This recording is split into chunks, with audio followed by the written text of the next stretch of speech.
नारायणं नमस्कृत्य नरं चैव नरोत्तमं देवीं सरस्वतीं व्यासं ततो जयम उदीरयेत्।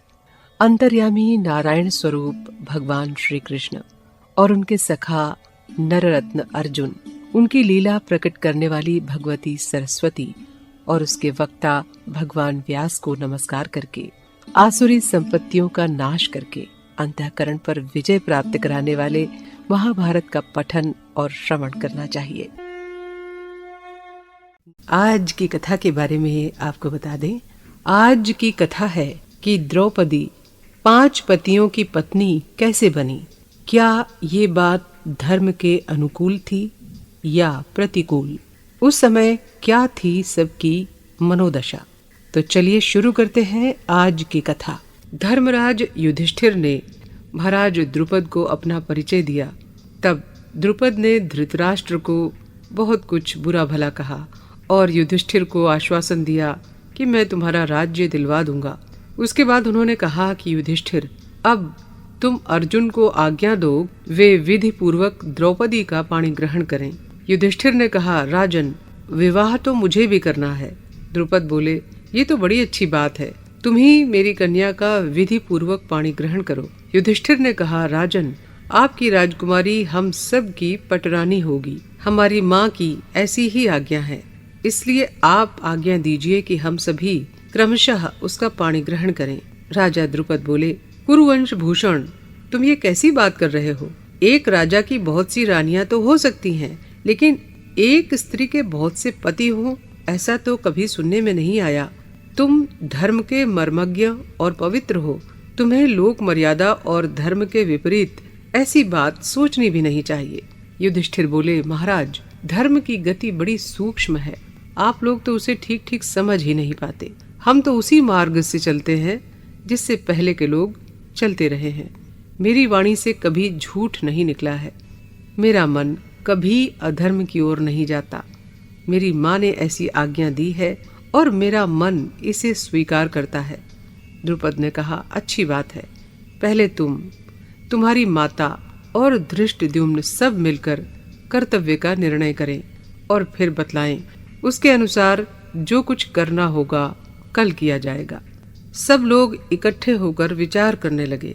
उसी समय भगवान वेदव्यास अचानक प्रकट हुए। सब लोगों ने अपने अपने आसन से उठकर उनका स्वागत अभिनंदन किया और प्रणाम करके उन्हें सर्वश्रेष्ठ आसन पर बैठाया।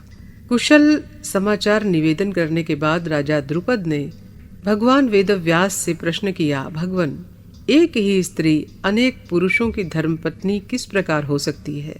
ऐसा करने में संकरता का दोष होगा या नहीं? आप कृपा करके मेरा धर्म संकट दूर कीजिए। व्यास जी ने कहा, राजन, एक स्त्री के अनेक पति हों, ये बात लोकाचार और वेद के विरुद्ध है। समाज में ये प्रचलित भी नहीं है। इस विषय में तुम लोगों ने क्या क्या सोच रखा है, पहले अपना मत सुनाओ। द्रुपद ने कहा कि मैं तो समझता हूँ कि ये अधर्म है। लोकाचार, वेदाचार और सदाचार के विपरीत होने के कारण एक स्त्री बहुत पुरुषों की पत्नी नहीं हो सकती। मेरे विचार से ये अधर्म है। धृष्टद्युम्न बोला, भगवान, मेरा भी यही निश्चय है। कोई भी सदाचारी पुरुष अपने भाई की पत्नी के साथ सहवास नहीं कर सकता। युधिष्ठिर ने कहा, मैं आप लोगों के सामने फिर से ये बात दोहराता हूँ कि मेरी वाणी कभी झूठी नहीं हो सकती। मेरा मन कभी अधर्म की ओर नहीं जाता। शास्त्रों में गुरुजनों के वचन को ही धर्म कहा गया है और माता गुरुजनों में सर्वश्रेष्ठ है। माता ने हमें ये आज्ञा दी है कि तुम लोग भिक्षा की तरह इसका मिलजुल कर उपभोग करो। मेरी दृष्टि में वैसा करना धर्म ही दिखाई देता है।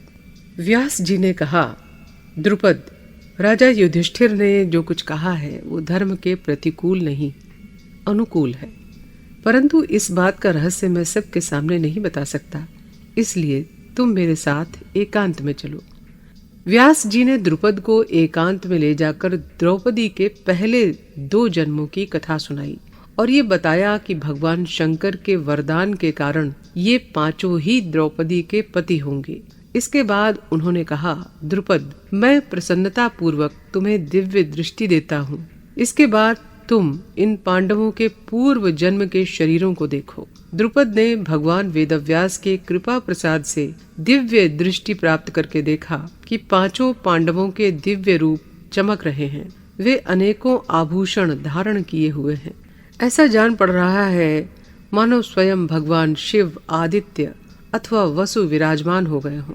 साथ ही उन्होंने ये देखा कि उनकी पुत्री द्रौपदी दिव्य रूप से चंद्रकला अथवा अग्निकला के समान देदीप्यमान हो रही है, मानो उसके रूप में भगवान की दिव्य माया ही प्रकाशित हो रही हो। वो रूप, तेज और कीर्ति के कारण पांडवों के सर्वथा अनुरूप दिखाई दे रही है। ये झांकी देखकर द्रुपद को बड़ी प्रसन्नता हुई। आश्चर्यचकित होकर उन्होंने व्यास जी के चरण पकड़ लिए और बोले, धन्य है, धन्य है। आपकी कृपा से ऐसा अनुभव होना कुछ विचित्र नहीं है। राजा द्रुपद ने कहा, भगवन, मैंने आपके मुख से अभी तक अपनी कन्या के पूर्व जन्म की बात नहीं सुनी थी और ये विचित्र दृश्य भी नहीं देखा था। तभी तक मैं युधिष्ठिर की बात का विरोध कर रहा था, किंतु विधाता का ऐसा ही विधान है तो उसे कौन टाल सकता है। आपकी जैसी आज्ञा वैसा ही किया जाएगा। इसलिए पांचों पांडव प्रसन्नता के साथ द्रौपदी का पाणी ग्रहण करें, क्योंकि द्रौपदी पांचों पांडवों की पत्नी के रूप में प्रकट हुई है। अब भगवान वेदव्यास ने द्रुपद के साथ युधिष्ठिर के पास आकर कहा, आज ही विवाह के लिए शुभ दिन और शुभ मुहूर्त है। आज चंद्रमा पुष्य नक्षत्र पर है, इसलिए आज तुम द्रौपदी का पाणी ग्रहण करो। आज ही विवाह कार्य संपन्न होगा। ये निर्णय होते ही द्रुपद और धृष्टद्युम्न आदि ने विवाह के लिए आवश्यक सामग्री जुटाने का प्रबंध किया। द्रौपदी को सजा धजा कर आभूषण पहनाए गए और मंडप में लाया गया। राज परिवार के इष्ट मित्र, मंत्री, ब्राह्मण, परिजन, पुरजन बड़े आनंद से विवाह देखने के लिए आकर अपने अपने योग्य आसनों पर बैठ गए। स्नान आदि के बाद पांचों पांडव भी वस्त्रालंकार से सज धज कर महाराज द्रुपद के आंगन में आए। उनके आगे आगे तेजस्वी पुरोहित धौम्य चल रहे थे। वेदी पर अग्नि प्रज्वलित की गई। युधिष्ठिर ने विधि पूर्वक द्रौपदी का पाणी ग्रहण किया। हवन हुआ और अंत में भांवरे फिराकर विवाह कर्म संपन्न किया गया। इसी प्रकार शेष भाइयों ने भी क्रमशः एक एक दिन द्रौपदी का पाणी ग्रहण किया। इस अवसर पर सबसे विलक्षण बात ये हुई कि देवर्षि नारद के कथनानुसार द्रौपदी पुनः प्रतिदिन कन्या भाव को प्राप्त हो जाया करती थी। विवाह के अनंतर राजा द्रुपद ने अपनी पुत्री को बहुत सारे रत्न, धन और श्रेष्ठ सामग्रियां दी। इस प्रकार पांडव अपार संपत्ति और स्त्री रत्न द्रौपदी को प्राप्त करके राजा द्रुपद के पास ही सुख से रहने लगे। द्रुपद की रानियों ने कुंती के पास आकर उनके पैरों पर सिर रखकर प्रणाम किया।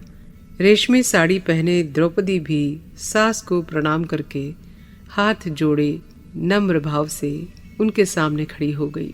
तब कुंती ने बड़े प्रेम से अपनी शीलवती पुत्र वधू द्रौपदी को आशीर्वाद देते हुए कहा, जैसे इंद्राणी ने इंद्रा से, स्वाहा ने अग्नि से, रोहिणी ने चंद्रमा से, दमयंती ने नल से, अरुंधति ने वशिष्ठ से और लक्ष्मी ने भगवान नारायण से प्रेम नेम निभाया है, वैसे ही तुम भी अपने पतियों से निभाना। तुम आयुष्मती, वीर प्रसविनी, सौभाग्यवती और पतिव्रता होकर सुख भोगो।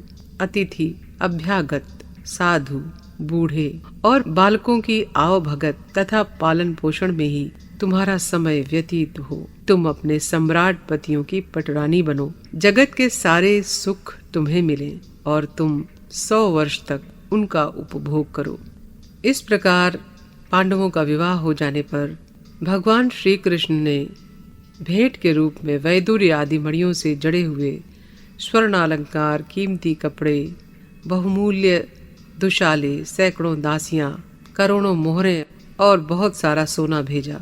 युधिष्ठिर ने भगवान कृष्ण की प्रसन्नता के लिए सब कुछ बड़ी प्रसन्नता के साथ स्वीकार किया।